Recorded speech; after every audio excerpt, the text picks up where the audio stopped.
Hello and welcome to this video about heterocyclic chemistry. In this video we're going to be looking at the reactivity of six-membered heterocycles, specifically towards electrophilic aromatic substitution, like nitration. So when we look at the reactivity of a six-membered aromatic heterocycle such as pyridine, the first and most nucleophilic part of this ring is the lone pair.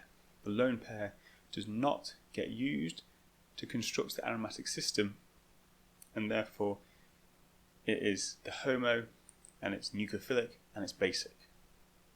Now what that means is, when we come to something like electrophilic aromatic substitution, the first thing, the most reactive part of our molecule is the lone pair.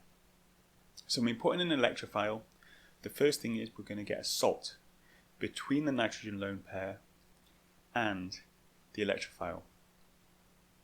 Now the problem is our six-membered heterocycle, which is already electron deficient because it contains an electronegative nitrogen atom, is now even more electron deficient because it contains that permanent positive charge. Then we get the electrophilic aromatic substitution itself at the 3 position. Then finally, to get the products, we need to break that salt and give us back our 3 substituted product. So if we look at the specific case of nitration, we'll see that the conditions for nitration are typically a mixture of nitric and sulfuric acid at an elevated temperature. Now under these conditions, these very acidic conditions, the nitrogen lone pair will react with acid to form the pyridinium salt. What also happens is the sulfuric acid, because it's a much stronger acid than the nitric acid, will dehydrate the nitric acid, forming a nitronium cation. This is important because to break the aromaticity of the ring in electrophilic aromatic substitution, we need something that has a formal positive charge, an excellent electrophile. Then we'll get reaction at the 3 position to give us an intermediate positively charged species, which will lose a proton and generate the final product. However, as you can see here, this reaction requires extremely high temperatures and is very low yield, simply because our substrate is electron poor and it is protonated, making it even worse nucleophile. We'll note the product here is the 3 substituted pyridine. Well, if we get substitution at any of the other positions in the ring, what we end up with is a position whereby we have resonance forms which have 2 positive charges on that nitrogen atom. So that's a destabilizing interaction. If we have the 3 substitution, then the 2 positive charges don't overlap in the resonance of the ring, and therefore this is favoured. If we look at this in a bit more detail, we remember that pyridine, our aromatic molecule, is made up of electronegative nitrogen, so it's more electron poor, but it has a lone pair, which is the HOMO. Nitration involves a mixture of nitric acid, which is HNO3, and sulfuric acid, which is H2SO4. Now, H2SO4 is a stronger acid than the nitric acid, and that means we can draw a dehydration of nitric acid, pushing this negative charge in, losing H2O, and giving us that stable SO4, HSO4 minus. Because the conditions are acidic for this reaction, we will also get protonation of that HOMO lone pair, giving us the pyridinium salt.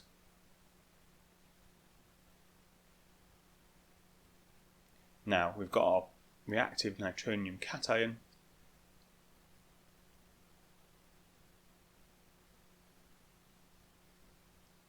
And what happens is we get attack from the 3 position, because that is the least destabilizing interaction.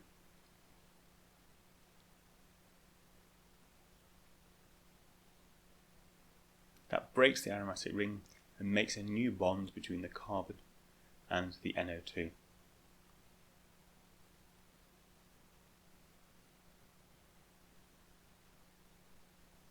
If we were to get attack at a different position, for example the 2 position,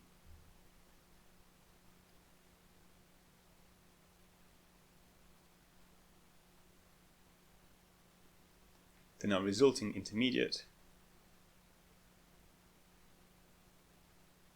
would have the positive charge which was on the nitrogen to start with,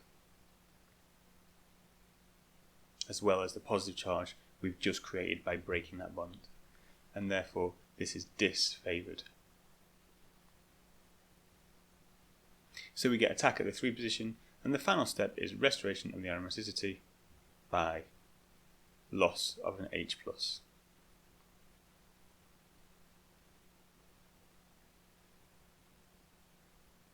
But because this is an electron poor system, because that lone pair reacts with a acid as the first step, it means our yield is very low.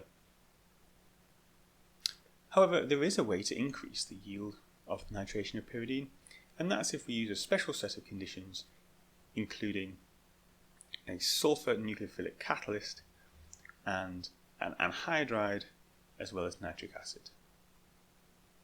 So what happens here? Well, first thing is our lone pair, our high energy lone pair, makes the salt with our anhydride.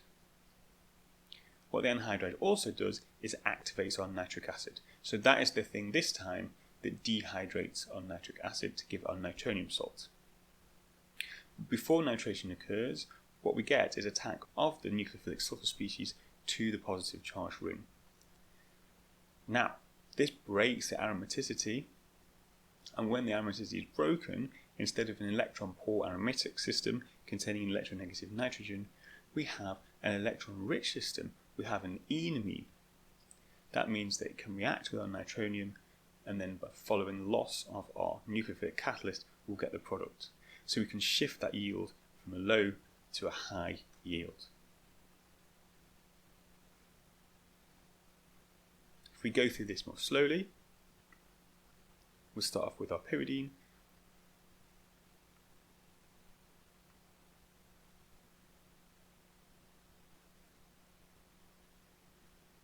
And the first thing that happens is the highest energy orbital, the lone pair, reacts with our acid anhydride.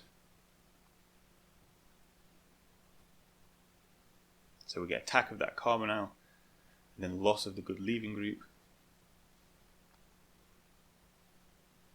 to give the acyl pyridinium salt.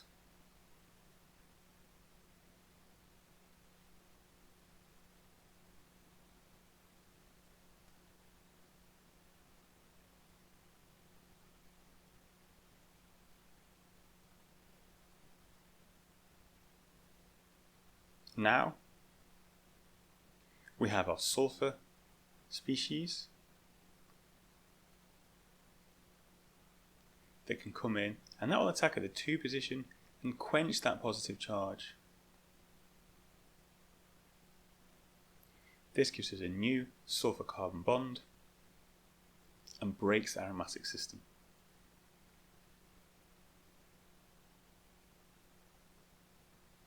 Because the aromatic system is broken, instead of an electron-poor aromatic system, we end up with an electron-rich enamine.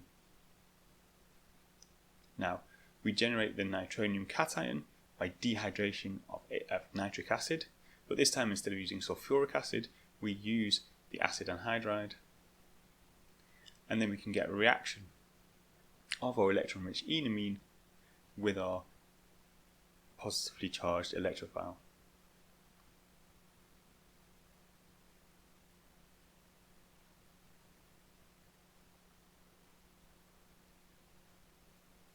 This creates the new carbon-nitrogen bond.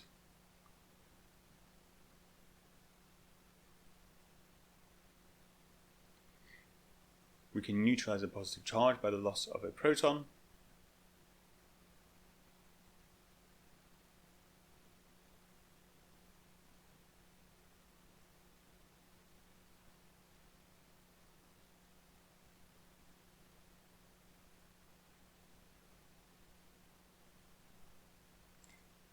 Then the final step is the loss of the catalyst, and we can do that by using the lone pair of the nitrogen to push out the Sr minus.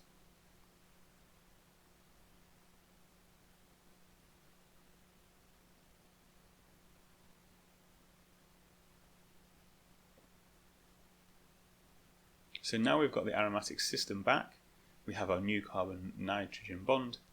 The final step is to break the salt and regain the pyridine product from the pyridinium product.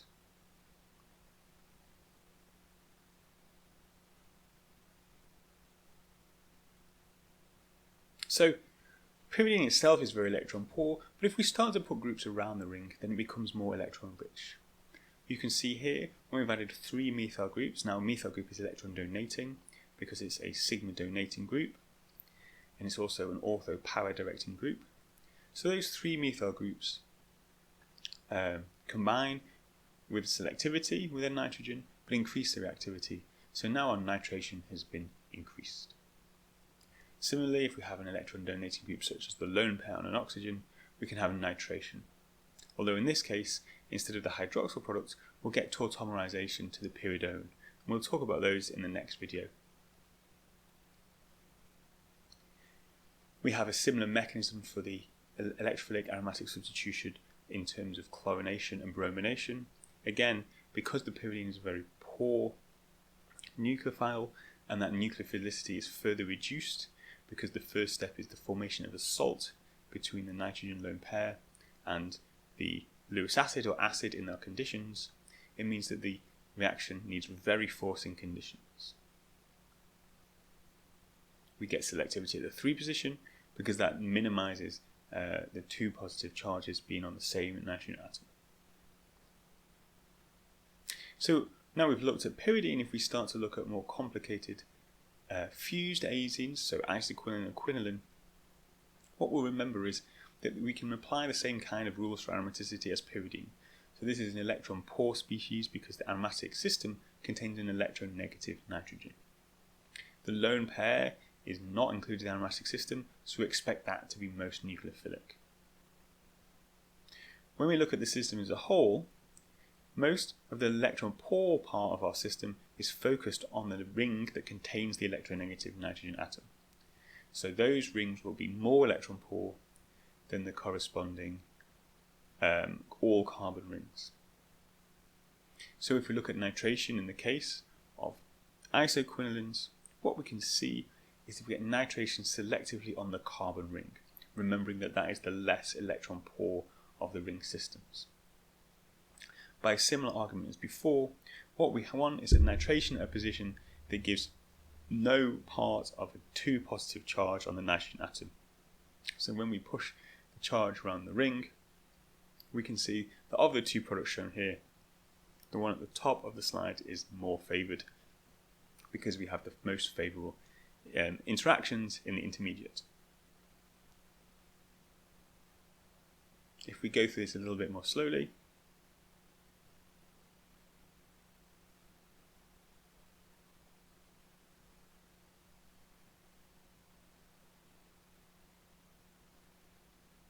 we take our isoquinoline. The most electron poor part of our overall electron poor system is focused on the ring that contains the heteroatom. So when we want the system to be a nucleophile, we'll expect the all carbon ring to be a nucleophile. However, the first thing we need to do is recognize that the HOMO of this system is the lone pair on that nitrogen. So that's going to react with H+, which is the nitric acid and the sulfuric acid we use for nitration. This further deactivates our system because now it contains a permanent positive charge, and we want this to be a good nucleophile, so it's not compatible with that.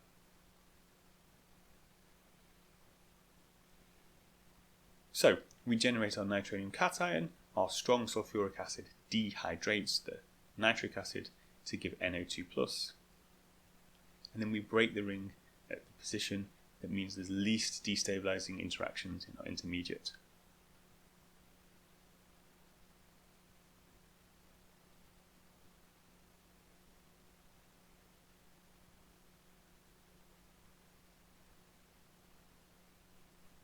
Finally, we get loss of the proton from the position we just attacked with.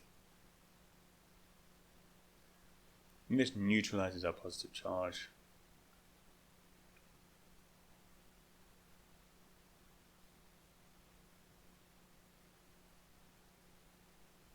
To give us the nitrated product.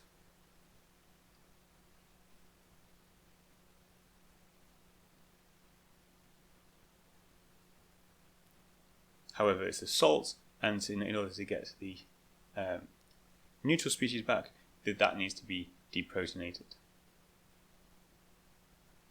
We can follow this same kind of rationale when we look at the nitration of quinolines. Again, we see that nitration occurs on that all-carbon ring because it wants to be an aromatic ring that doesn't contain the electronegative element. So overall, we saw that the nitrogen lone pair in our 6-membered rings is the HOMO and the nucleophile, so this is going to react first. But when we're looking at aromatic substitution, this is a big problem because what that means is we put a permanent positive charge on our ring, which makes it a worse nucleophile. Therefore, nitration on unsubstituted pyridine is very, very poor. However, we can use tricks, including the use of a sulfur catalyst to accelerate the reaction. Fused systems that contain a pyridine and carbon ring will be nitrated on the nitrogen, and they'll follow the same mechanism with the reaction on the all-carbon ring because that does not contain the electron-poor nitrogen element.